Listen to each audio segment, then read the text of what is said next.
Vale, pues vamos a ir comenzando ya. Bueno, muchas gracias a todos por venir a este segundo evento de MLflow. Es el segundo que tenemos este año, me parece, y el segundo que hemos desde que comenzamos. Bueno, hoy tenemos a Carlos Rosado, que nos va a contar cómo la arquitectura que tiene montada de MLOps en dLocal. Y, bueno, le agradecemos un montón su colaboración por dar esta charla. Y, bueno, también abrimos el foro para todo el mundo. Cualquiera que tenga una idea, algo que quiera contar, es bienvenido para contar en MLflow. Pero, bueno, os dejo para no retrasar más la charla con Carlos. Muchas gracias. Thank you. Gracias. Change to English? Yeah. Okay. Okay, thank you for coming. That is not too much people, but maybe it's better, I think. But, well, today we're speaking about the AI-in-the-middle. That is more like a process to AI inside the MLOps part, okay? To introduce myself, well, I'm leading the MLOps team in dLocal. That I will explain which is dLocal and what is our business things, okay, about dLocal, because maybe in Spain or, well, Europe is not known. Well, for the type of the products, designed the different parts of related MLOps side called MLflow, and other type of architecture for feature store that is, the name is local store. Okay, we're scaling services from Flink, real-time capacities right now to Clay and Databricks. Okay, but we have two of them, Flink, Databricks. I explain what is the difference in dLocal about the real-time, near real-time, and these topics, okay? Well, we're talking about the 4 agents that we generated in dLocal in our team, in MLOps team, okay? Because dLocal right now has a lot of agents in AI to automatize the full ecosystem to like manual interventions or more automation or something like that. This is our slides or speaking about that. What is dLocal? What is our MLOps ecosystem? Obviously, that's the K or the core for this presentation is related agents in MLOps, okay? Because ecosystem maybe it's very well or not, or depends on what you say, but the part that I interest to share is the MLOps agents. Okay, what is dLocal? dLocal is a fintech, okay, but only for emerging markets. Emerging markets like South America, all of the Africa, and part of the Asia and Middle East. We don't operate in Europe, well, only in Malta, and North America except Mexico. Okay, but this is the full our ecosystem using P2P, okay, for payment service. Okay. Well, we are in Nasdaq. This is our acronym. I think 5 years ago. That only one API for our customers to relate the full ecosystem for dLocal. Like, for example, if you are Amazon and you need to see that what is the top of the sales or payments in the next, in the past 6 months, that this could be possible. Well, that all that you thinking about the payments and this API, okay? We are, right now, this is not graded, but I think 150 or employees. I don't know really. Okay, sorry, but it's not a small company. It's a scale up right now. It's the first unicorn in Uruguay. Okay. Well, emerging markets, more than 1% of the payments, 5 solutions per account. But this is data that I sent to you only for you know what is the company and the volume of transactions. Those 2 billion of customers looking more than 60 markets, I think is 100 right now.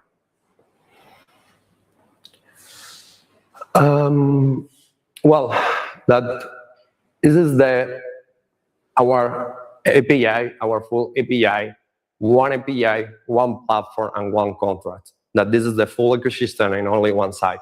That this is very amazing for data, AI, and other topics that we will talk. This is the global enterprises or merchants that we have.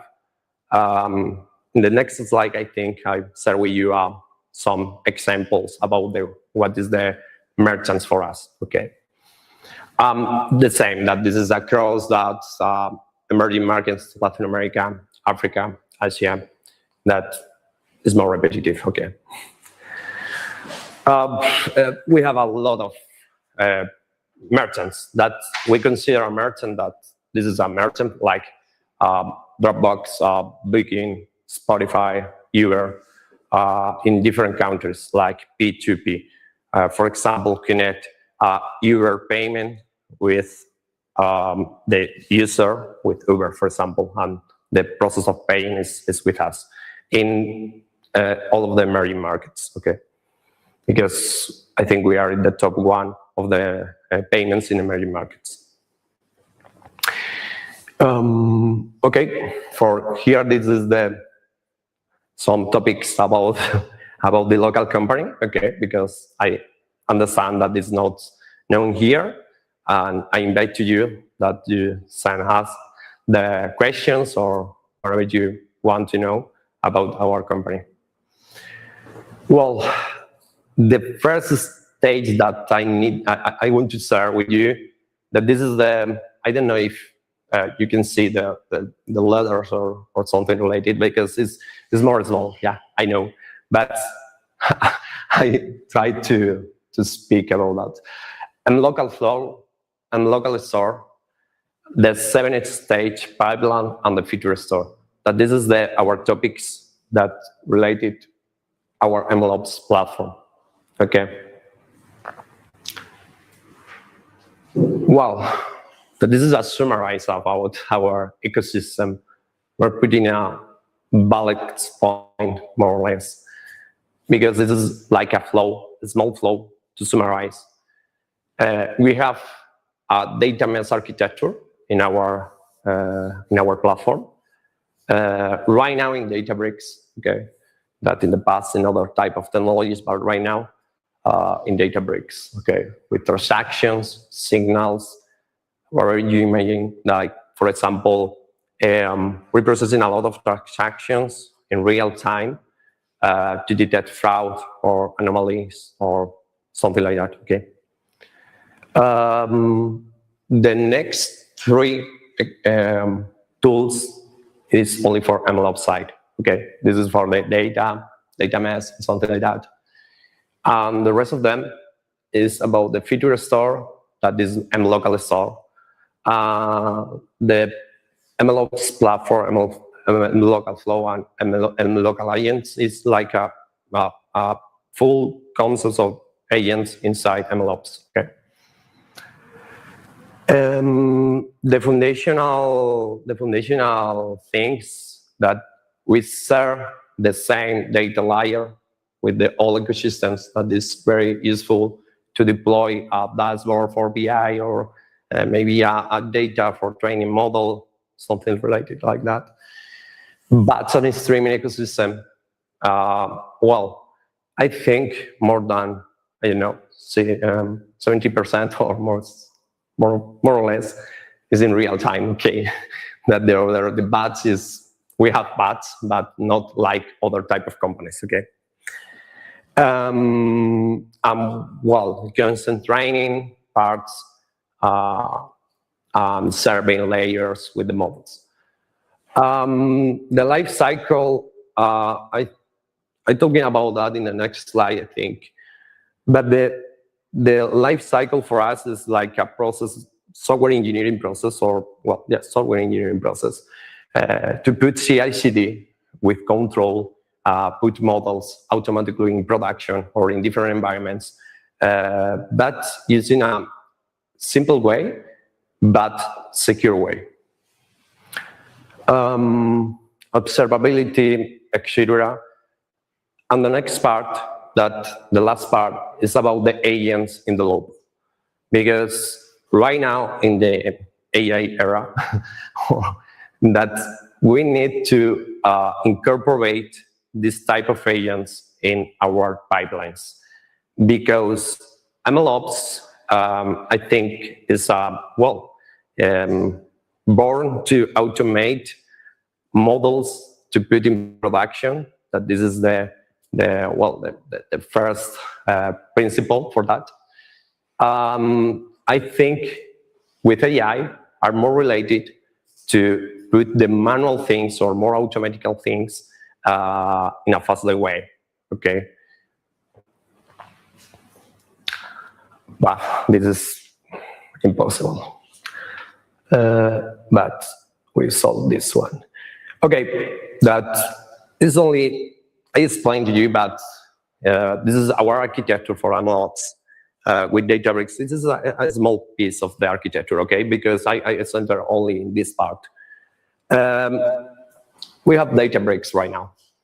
We have 3 environments, like a lot of companies: dev environment, stage environment, or pre-production environment, live environment, or production environment. What is the way to put models in production? I don't know if you know that Databricks has asset bundles. Well, right now I think the name is the declarative asset bundles or something like that. But well, that this is the most way to put the models or the code in production or a staging environment with control, capabilities, and something like that. The last process for every model or feature is an endpoint. This endpoint communicates with data scientists to access the platform that we deployed.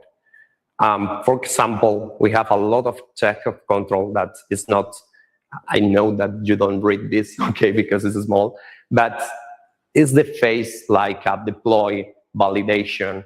For example, data scientist needs to check how is the score decrease or not decrease, what is the performance for the model degradation, implementation, like, for example, data drift, model drift, this kind of thing. Boxes like pipelines in Databricks, okay? It's important to state the part of the, we have sandbox like a pre-production environment. When the data scientists generate a pull request in dev environment, automatically our pipelines, sorry.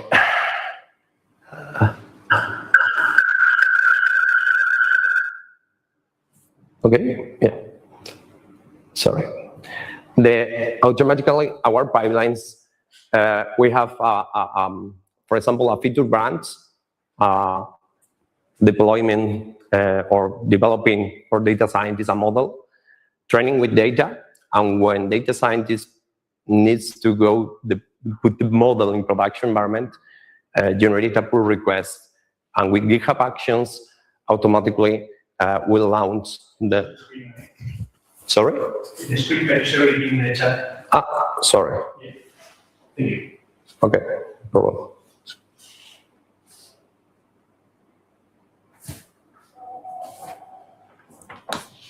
Okay.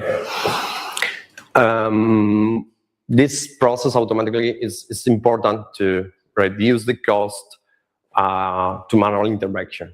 Okay, for example, data scientists generate a pull request, the asset bundles, check the integrity, check the code quality, and other kind of things to put the model in production. Unit testing, integration test, in the part of the sandbox layer. And when data scientist needs to put in production, requires approval for MLOps department. And when the MLOps department click in the button, automatically deploy in production. This is the actual without AI, okay? But it's fine, it's not manual, but obviously that we need an extra layer using AI, okay, for this type of things. Reduce.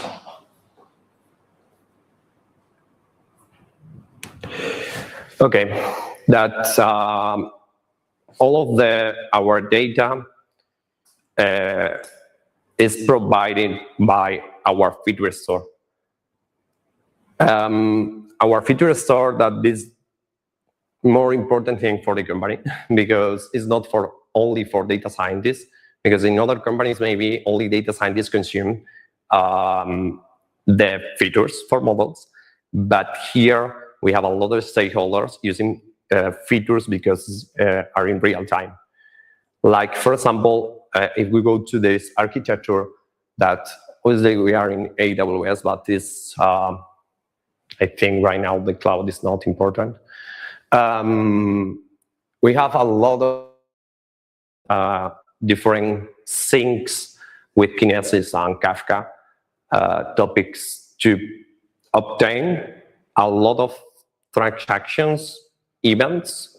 Like, for example, when you realize a payment, for example, you have different stages: accept, reject, normal for banking things. Okay, that but this is a complex thing to process in a feature store to, for example, detect fraud, because you need to group in like windows, maybe 1 hour, 7 days, a minute, which is the window side direction is important. Or in the other side, the anomaly part, the same. You know that we, for example, for fraud, if you have a lot of transactions in 1 minute, maybe it's a Black Friday, or maybe it's an attack or fraud. That the scale and auto-scaling this in, for example, Kubernetes or Databricks is a complex thing, okay? We solved this with Databricks feature store. I don't know, but that yesterday or the days in Databricks Summit present the lake-based real-time that we are investigating this 2 weeks in this before presented. But well, maybe in 1-2 months incorporating full pipeline, okay, because it's a newest thing. Because we have Databricks table using Delta tables, obtain data from S3 buckets, because Kinesis go to Firehose, Firehose to S3, or maybe other data in S3, like batch processor. Merge into tables like a bones layer, if we talk medallion architecture. About the real-time part, that this is in the top, the real-time part using Databricks streaming analytics. But in the future, that I said, we're using the lake based in real time, okay? Well, generate these tables with windows like mirror than 1 day, we consider real time. More than 1 day, we consider a long window that is not real time, okay? Okay, so this is well, maybe it's not perfect because every company decide which real time or non-real time for us. But for example, in our case, type of like emails or something like that is not a real time. We don't care if processing counts per email per transaction. It's not real time because maybe it's more than 1 day. But for fraud detection is real time. Why? Because, for example, the average or the count for the number of transactions with the same email and the same flag maybe is a fraud. And we need to process in 100 milliseconds. The part of the bottom is like a lake-based, Databricks lake-based, to processing all of the features, all of the long window features. Obviously, that this is a bronze layer, silver layer, gold layer. Okay, this is the steps using feature store. Maybe in the next month or in 2 months, we change the last part to Tecton in Databricks because Tecton, I think it's acquired by Databricks. It's very important for feature store because the declarative features in Databricks is more important thing to using feature store for a normal user, not technical users. That this is very, very important thing for us.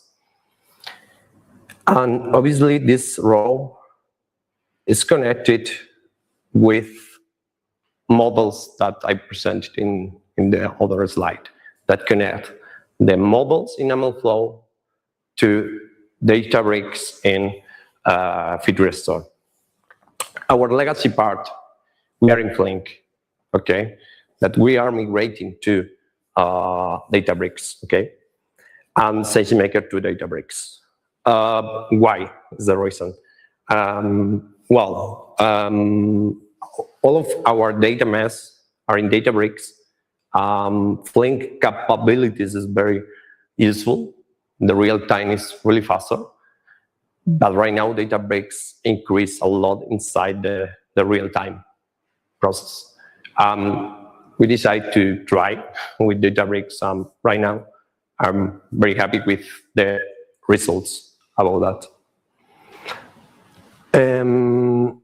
The freshness, that this is one thing that maybe we spend a lot of time to discuss, maybe other meetup for that, because the freshness is a difficult question that which feature needs to be processed in 1 minute, 2 minutes, milliseconds, hours, days. That this is the question that we need to decide.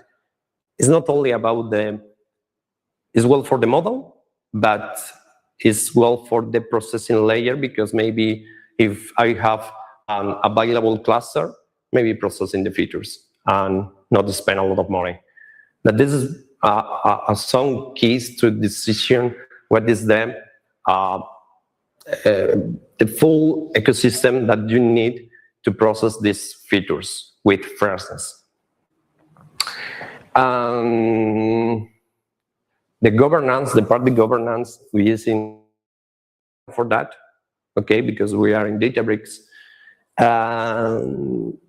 What is the advantages for that? That if you have the same platform, it's very good for using the full ecosystem, okay?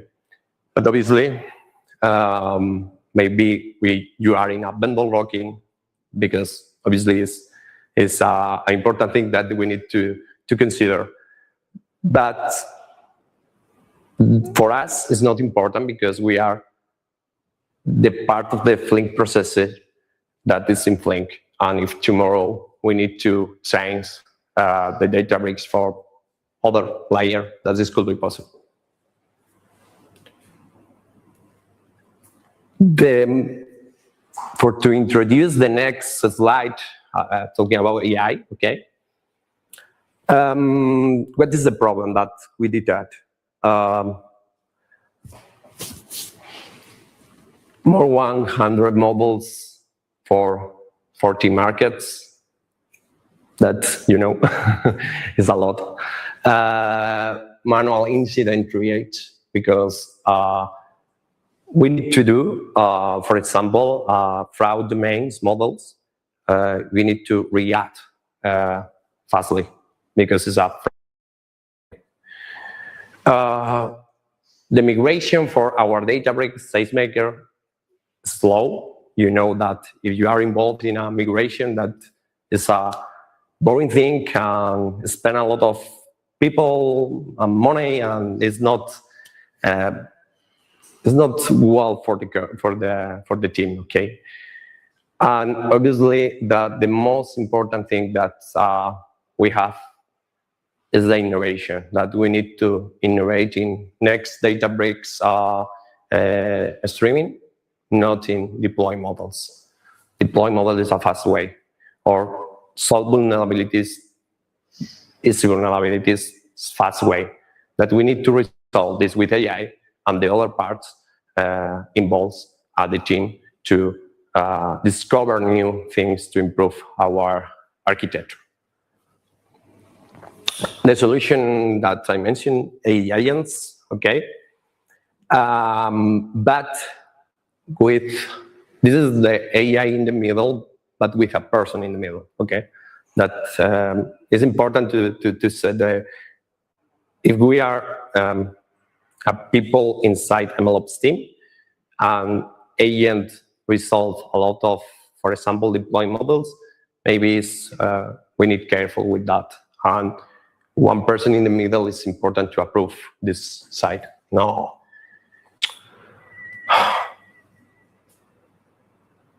Okay. You should answer Again. Yeah. Okay.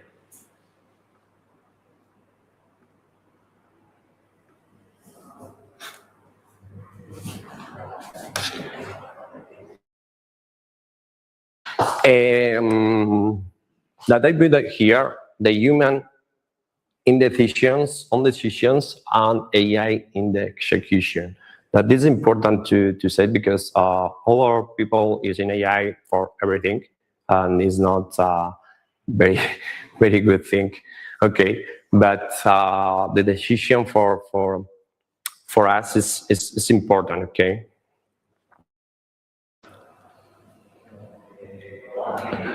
Well, the part of the MLOps agents,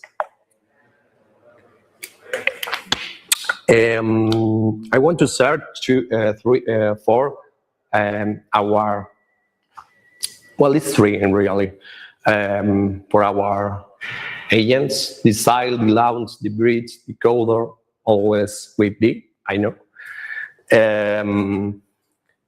The coder for introduce is our agent for all the company. That is not for MLOps. We're using the coder like a base. The coder is developed by Cloud Code. Okay, and the rest of them using or other Cloud Code or other type of agents. Okay, models. Or using decoder, okay, calls to decoder to process different things, okay. Well, this is the first model, the agent that I can serve. The SILE. What is the SILE? It's a bot that we developed for automatic vulnerability remediation. We have parameters of security departments send us a request to when, for example, a specific repo in our department have, like, for example, other version in your code, and you need to resolve this vulnerability and stay always well inside the security things, okay? But obviously, this is an automatic process that is not full dedication for that. one person after 1 day to resolve vulnerabilities. But this is amazing.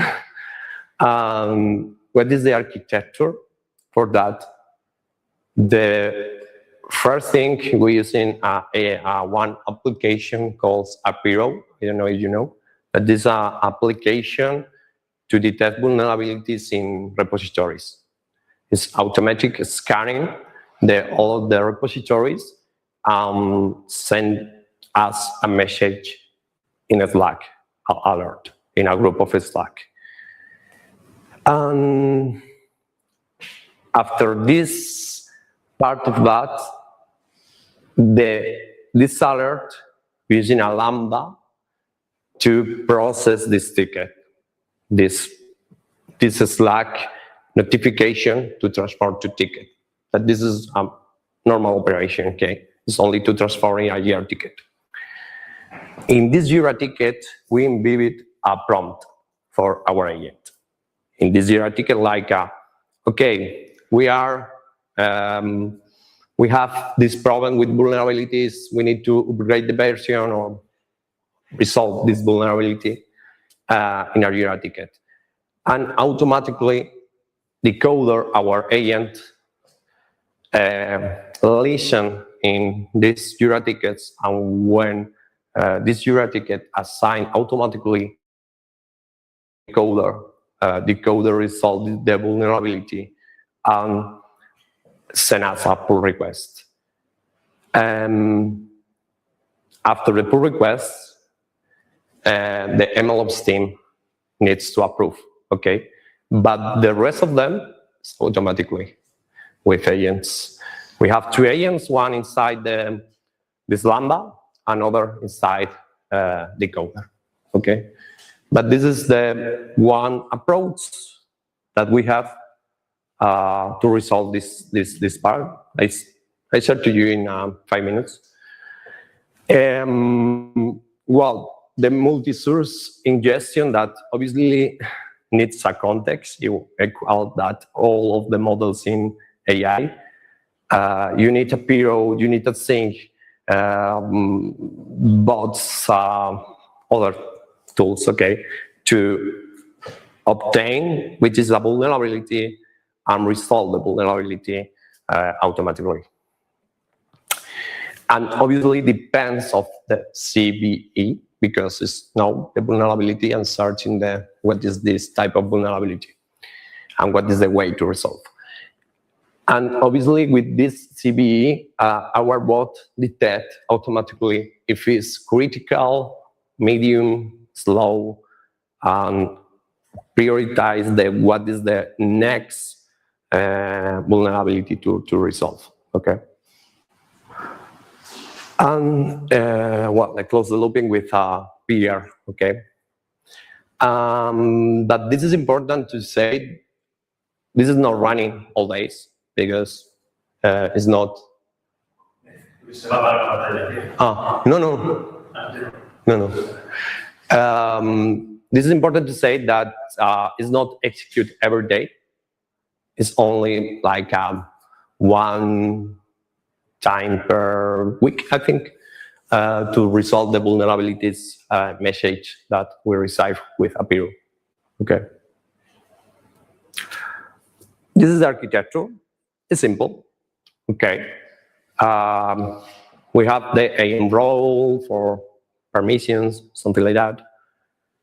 Event bridge for events related to Apiro. Parameter store to obtain the secrets or something related, more secure. At the cron is at 5 p.m. I think. Here we have our agent using cloud, and in this channel, MLOps AppSec alerts. Always Apiro send with an app that deployed AppSec notifications sent to a Slack. This is running all day, okay, and send the notifications to the Slack.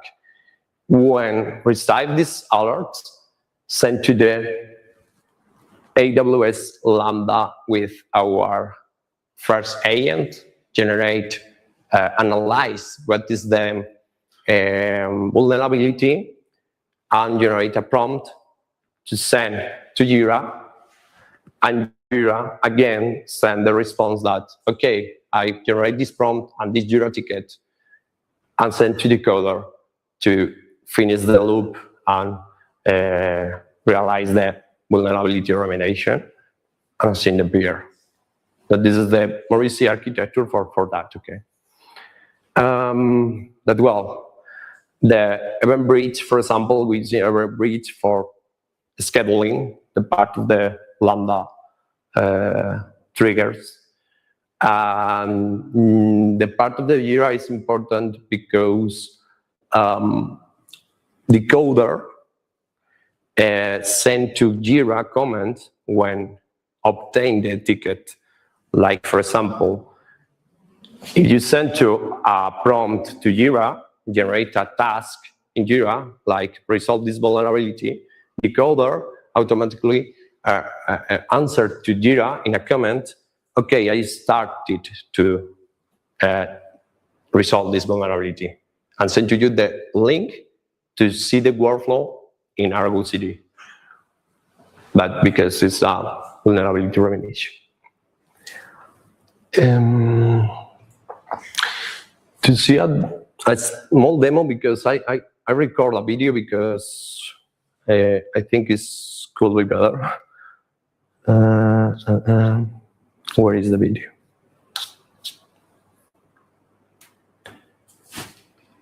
Okay, for example, this is our absent notification. Receive a link with a severity medium. This SIL asks for us Jira ticket created because detect a vulnerability with medium severity, and assign to one of the team. Generated automatically this Jira ticket with the prompt. This is generated by our agent. Generate all of the prompt to resolve the vulnerability. For example, that imports APIs, that a lot of things to resolve all the pull request rules that we need to found. What is the severity? And this is automatically generated by us, okay? And automatically, the other bot, the other agent, answer for us. Okay, the coder, workflow started. This is the workflow, this is the progress. And when are ready, the decoder peer review is already. Go to the peer review, and automatically, only, this is a simple case, okay? Upgrade the version inside the requirements and the test for testing our new deployment, okay?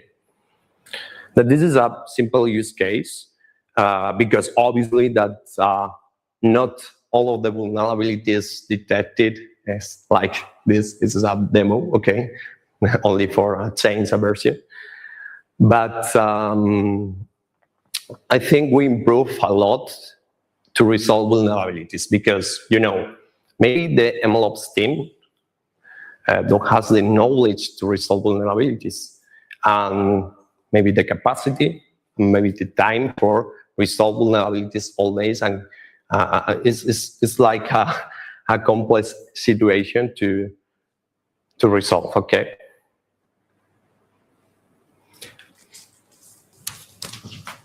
This is the other agent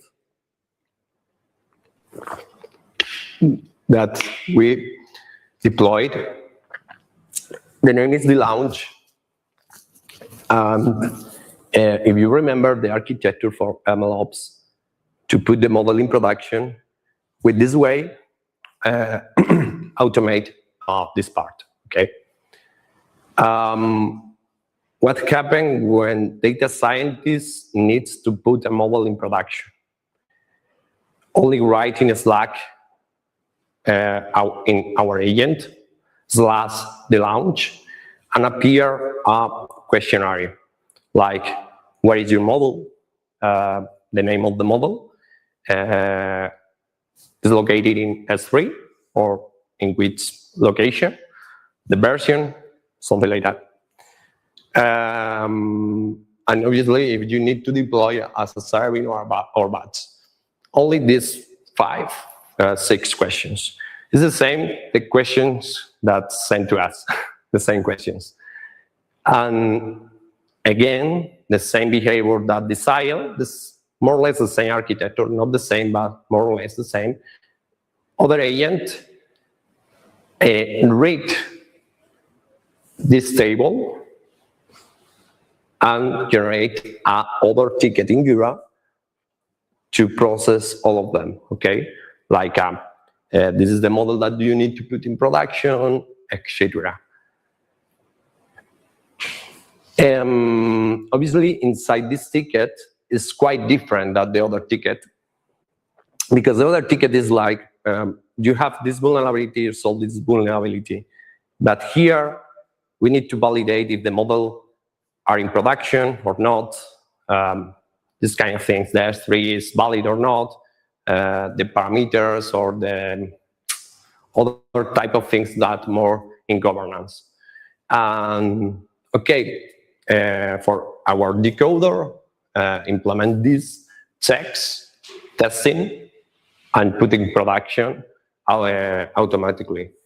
But maybe this is a simple agent, okay, but reduce a lot our work, because we need to implement testing that the same test, if you put a model in production 5 days ago, maybe it's the same unit testing and only change a little parameters in feature store. But it's okay that maybe you need to invert 1 hour or something like that. But with this agent, reduce this type of manual things. Well, automatic or manual things, okay? We parse the ticket, validate the S3 binary and code the artifact 16 or not the 6th, because if not the 6th is a new model, and we need to not upgrade the version, we need to put a new model in production. Extract the endpoint configuration and verify if the endpoint is a good or not, and something like that. The same architecture, Lambda and AKS in this case, we use in AKS for the endpoint for the launch. And we have more than 30 models using that, okay.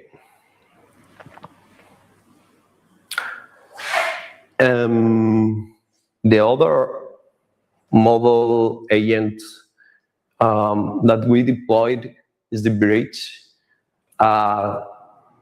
Maybe this is the most difficult agent that we have, because we need to do something to translate the code to SageMaker to Databricks. Okay, maybe a pure easy way, but it's not easy, because we need to deploy a template. Like, this is our goal in Databricks, but data scientists maybe has 15, 16, I don't know how many different type of ways of working with SageMaker.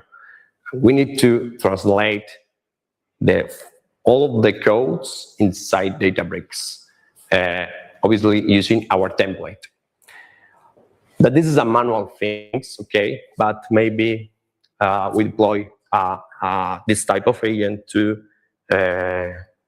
help us, okay? What is the working? We crawl all the SageMaker models and code, okay? The jobs, the endpoints. We automatize a list of all of the models and all of the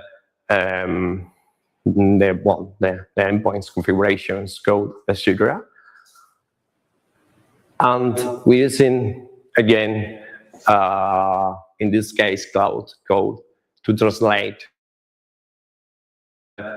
code from data science in SageMaker into the template Go in Databricks. Obviously, the first step that maybe is a mistake for us, we only use one agent for that. But one agent for different type of tools, maybe it's a good idea for one project, but maybe for a complex project it's not working well. For example, for this site, we deploy 4 agents, I think 4 agents, yeah. One for training things, other for endpoints, other for data preparation, because the behavior is different. But if you go to the rest of the models, the training is more, it's like the same, okay? And one agent is only translate the code for training, other is only for the code in preparation data, the full lifecycle. Okay, that's, for example, the same behavior that the others. With Jira tickets, the same that the others, but inside the code, I mentioned that this pool of agents could be important to merge in only one site. We have code commit for the first models in SageMaker, and we need to migrate to Databricks and GitHub, but generate automatically a repository in GitHub with the same permissions and something like that. But something to interesting things for that. The first part is the SageMaker inventory that I said. The blueprint generator to per model, we need a migration plan per model, not put a lot of models and migrate a lot of models in the same time. It's not possible. The coder translator, we're using decoder again for these translations things. The parity validation to compare the metrics, because we automatize the modeling SageMaker and the modeling Databricks has the same behavior.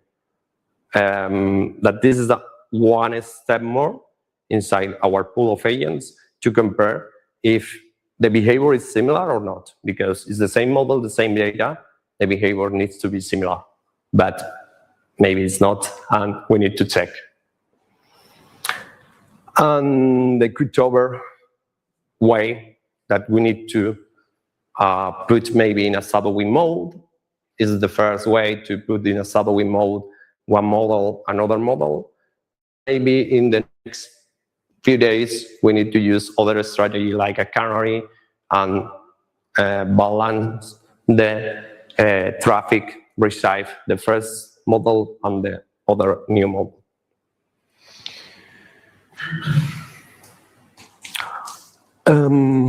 Okay, this is the maturity model that we have right now. We started in manual interventions, notebooks, laptops, and something related. Go to automated things with MLflow, using CI/CD, SageMaker, using CI/CD. And now we are here, okay, in the first stage, but we need to improve inside this direction. Not generate agents for all of the things, okay, because it's not make sense. But for example, for these specific things inside the MLOps part, it's important to obtain this type of inputs, because reduce a lot our work, manual operation things inside MLOps, and only full cover our time in the part of the ML and not in the ops side. Okay. And obviously that the autonomous, I think, is not, I don't know if we wanted to do in autonomous or only here, okay? Well, as some data about the reduction, that this is true, this is real, because we have, we started a monitoring system to obtain the inputs, obviously, because we need to demonstrate that with this AI, spend a lot of tokens, obviously, but if compare these numbers, is a good idea or not? Okay, minor than 15 minutes to resolve the vulnerabilities. Right now, I think if I go to my Slack that I showed to you, that all of the Slack receives like 5 or 6 new vulnerabilities per day. Right now, only 1. Why? Because the system automatically resolves all the vulnerabilities and are more stable for us. The more or less 65% of these vulnerabilities right now are solved by Desile. The velocity to deploy models, I think I put 2 times, but maybe it's more because we have a channel that data scientists send us up. Okay, I need to deploy the model. Check the model, check the endpoint. Again, check the model, check the endpoint. Maybe if the model not works properly, again and again and again. And with this tool, that is easy to deploy the model, check, give the validation, and something related. It's very important that using this type of agents for that. And obviously, with the migration part, well, this is other topic that we are very happy with that because reduce a lot our work to migrate models. It's a boring task. It's not. We don't have more time to migrate all of the models or all the code, and with this type of agents, solve a lot of things in our side. Okay.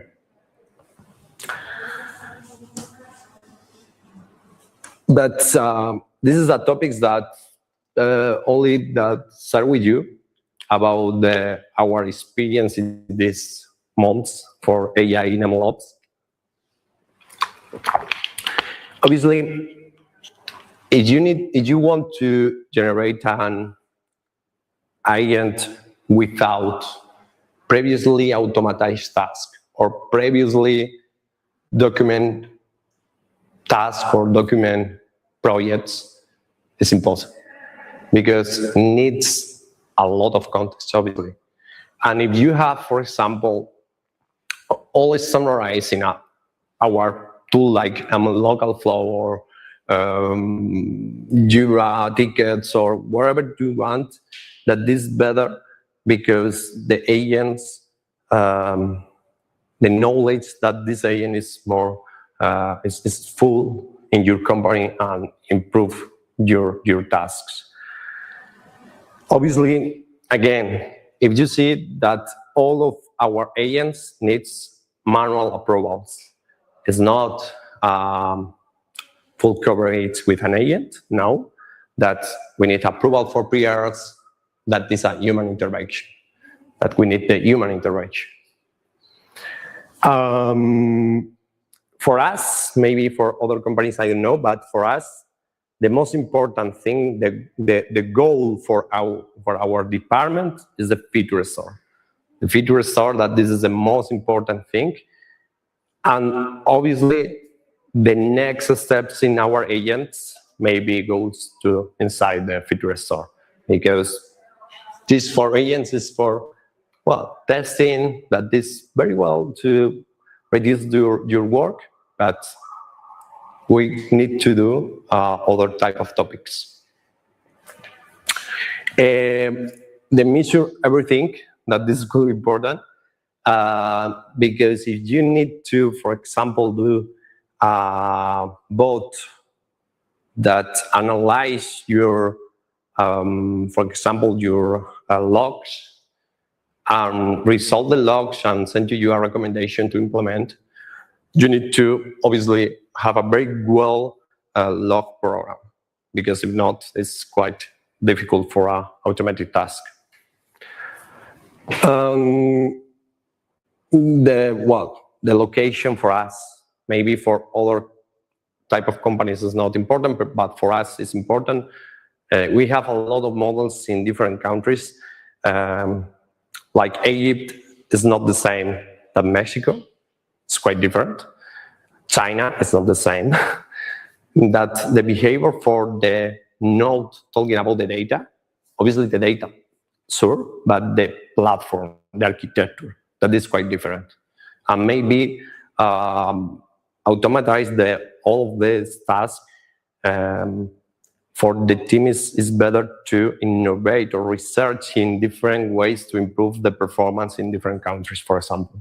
That this is not for an agent, it's for us, not for an agent. Well, I don't know if you have shared with me some questions, worries, stories about MLOps AI. I don't know.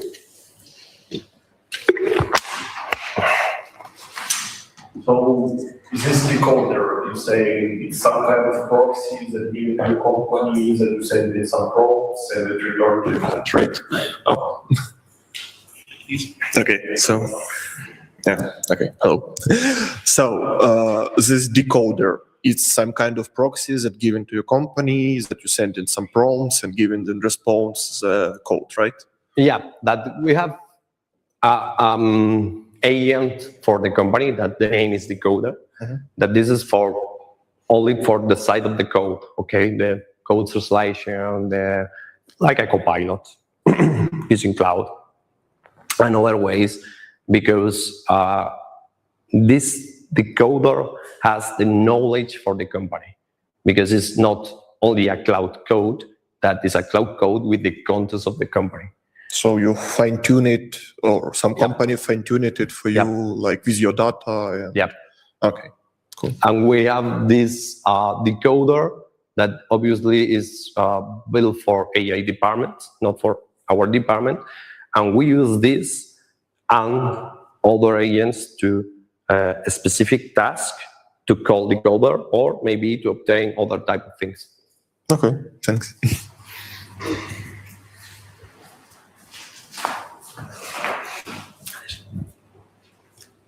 So I guess some of these software like Databricks or like Jira and so on, they're adding some like AI capabilities, some AI features probably to like deploy agents or like have like some kind of AI things that come included with a subscription or something already. So when do you decide to use like these AI features versus like building your own AI agents or like adding AI?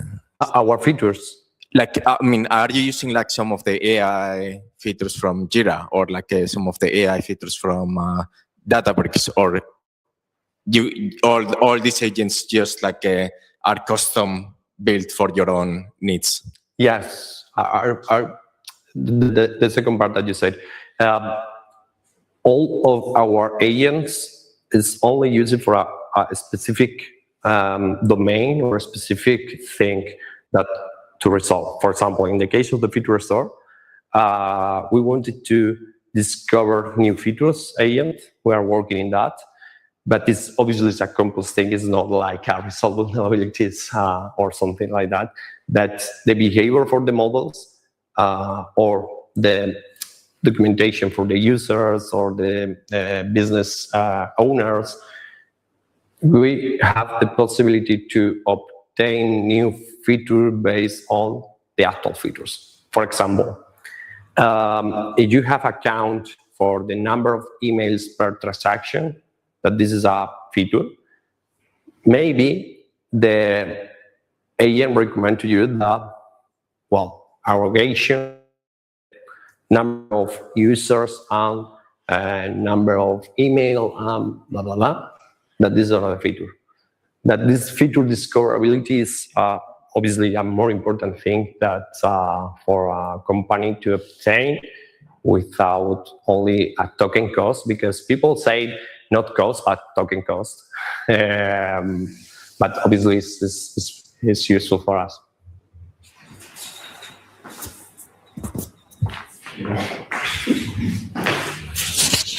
You mentioned that you used it to deploy new models and possibly also to address vulnerabilities. What other type of changes are automated by the operation? What do you mean? What other artifacts are the deployment automated for? Because there's other other type of functions that besides just deploying models. It's vulnerability fixes. It could be possible that we only use for models because that the steps in CI/CD is only models, but it's the same logic. Yeah. So in other words, the vulnerability fixes don't go through the same CI/CD because those are different platforms. Yeah, it's the same. It's the same platform. Yeah. So the vulnerabilities are at the model level. Yeah, it's the same. And for example, if you go to I don't know, other type of thing in production, it's the same way. So The same CI/CD. How do you handle the data, the test data used to test, to validate the deployment? Because it's payment, so that's it's either real secure data or fake data that gets muddies the logs. Yes, obviously that, for example, for the testing data, if I understand well, that you said the testing data, we are using the normal data, but synthetic data from the normal data. That is only for testing. Okay, but for putting production way, the user not use the data because it's like with a service principal in Databricks, this automatic process that is not a user. The process put the model in production or in different environments and execute with a role like permissions for that, but not a user. For example, in the CI/CD. One question. When you say you don't need to share the screen, you don't need the slides. When you say, for example, that you have one vulnerability, I assume that it could also affect multiple repos or multiple projects. This project will also update each one of them individually, attack it if they have anything different, no? Yes, but for example, I don't know if you see it in the video, has a lot of comments in the same vulnerability that our first agent summarized the same vulnerabilities.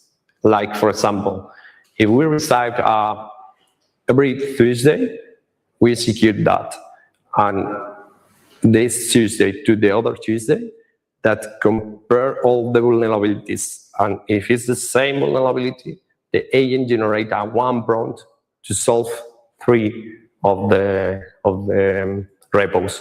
Why this? Obviously to saving costs, because it's only one execution for the same resolved code in different 3 repos. And the efficiency and other ways that. Any other question? Okay, so thank you, Carlos, for your talk. I put my LinkedIn on something if you are interested. Okay. Thank you.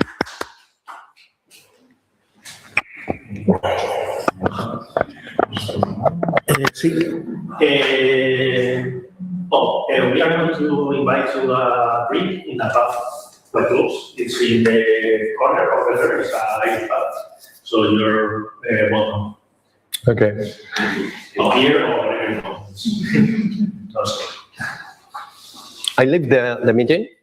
Sí, ya puedes contar. Si me pasa también el micrófono. Sí. ¿Dónde? Oh. Va con imán, ¿no? Sí.